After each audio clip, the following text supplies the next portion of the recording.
Hi, Oreo Park students and families. I'm going to read Pete and Pickles today, and it's by Berkeley Breathed.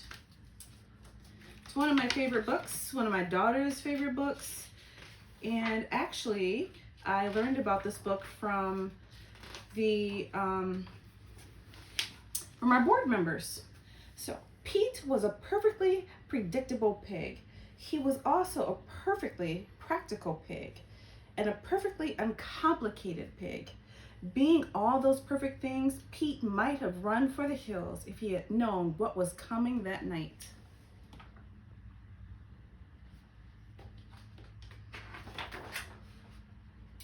The storm arrived first. Pete cut the evening's fun off early and went to bed to get the nightmare out of the way. The same terrifying, watery nightmare all pigs dream during story nights, for pigs are known for doing only one thing well in water.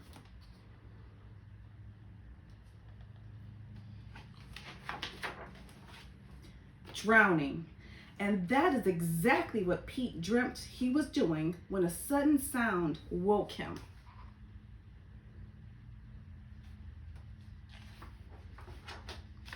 The window was open. Pete pulled the lamp switch. Nothing happened. He had an odd feeling. Pigs are very smart in this way. That something was a little wrong. Wonder if you can see what's wrong in there. What's wrong in that picture?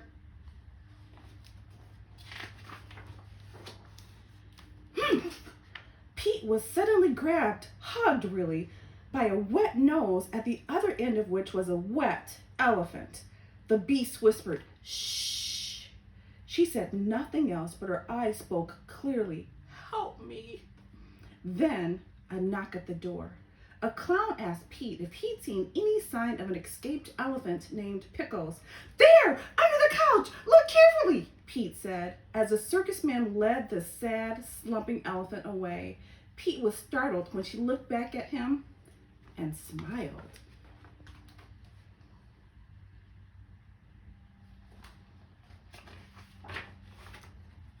The next morning, Pete was disinfecting his house when he noticed his midnight visitor had left behind a gift.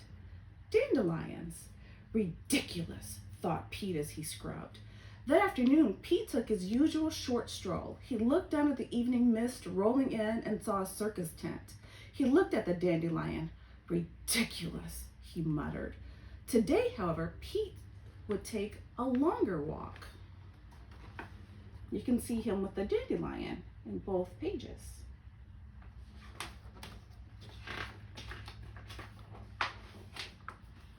He soon found himself amidst the circus tents, watching a long nose plucking every dandelion within reach. Pete knew that nose, and it knew him. It plucked Pete's hat and disappeared. Seconds before Pete called the police, his hat was pushed back out. Improved. You can see his hat full of dandelions.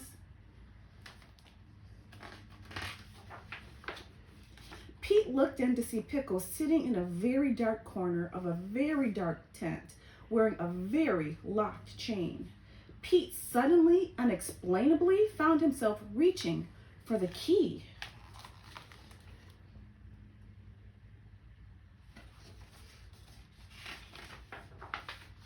Now free and outside, Pickles dove to hide behind while a panicked Pete whispered, "Tea was on my schedule today, not elephants." Being a practical pig, however, he knew they needed a disguise. Something, anything. Pete thought fast. It worked too well. A policeman suggested dinner.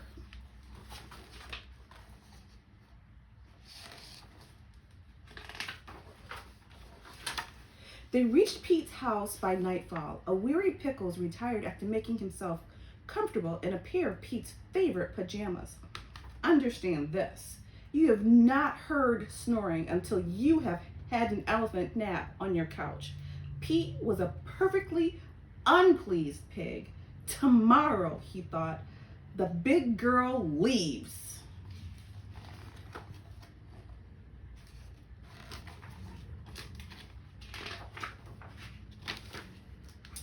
Pete awoke the next day to find Pickles doing a little morning Tai Chi, as if she were in China.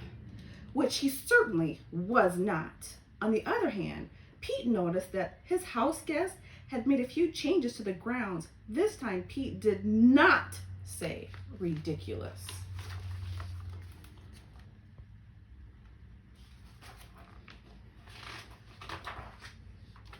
Later that morning, Pete experienced the goosebumpily joy of a back scrubbing with his newspaper and coffee.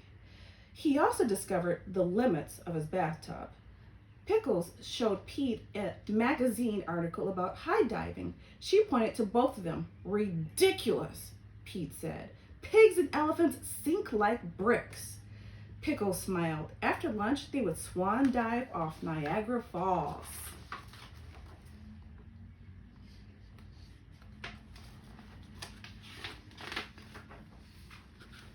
And they did, sort of. On Tuesday, they sledded down the Matterhorn in Switzerland. Sort of. Pete was learning that Pickles had lots of plans.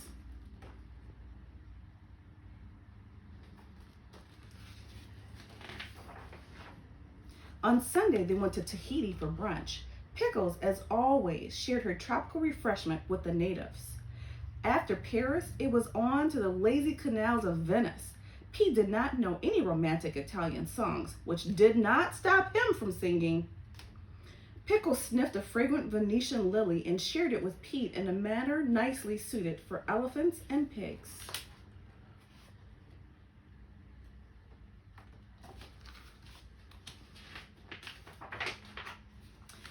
It was when Pete returned home one evening and found ballet tryouts in Moscow, soaring paracows over Tuscany, and house painters on his roof that his thoughts turned to his earlier life, a less complicated life, thought Pete.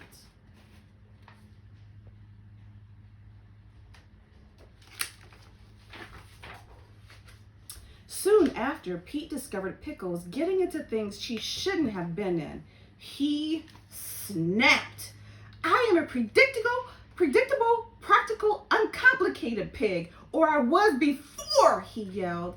As a shocked Pickles fell back into the bathtub, the last words she remembered hearing were the worst. It's time you probably left.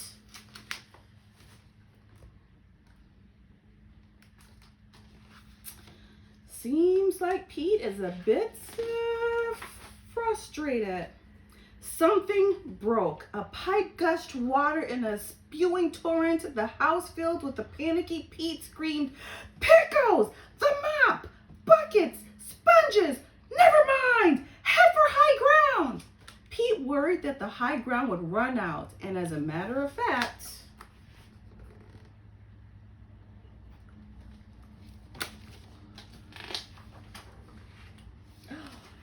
it did.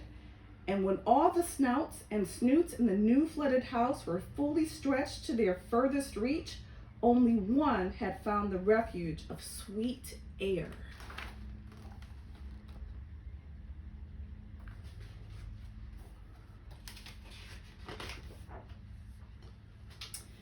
Pete clung tightly to the last open window. He looked back down into the face of one far too heavy to join him, and noticed once again, as always, a smile.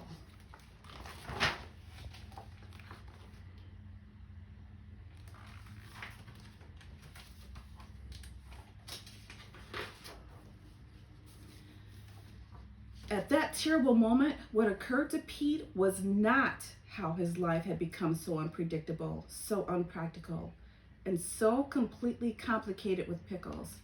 No. What occurred to Pete was his life without her. That endless night would be the longest of all their journeys. And when the fireman finally climbed to the window the next morning, he could not believe what he found.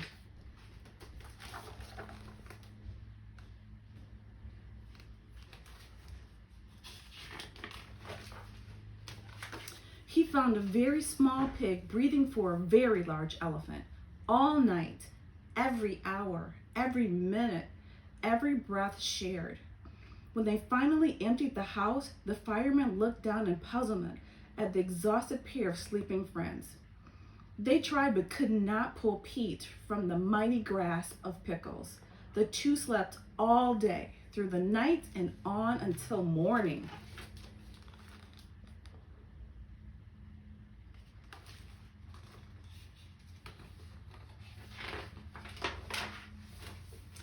And they awoke to pick blueberries on the dandelion moons of Pluto.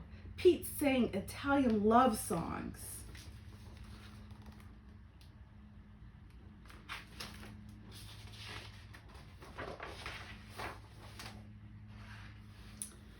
And that's the end, my friends.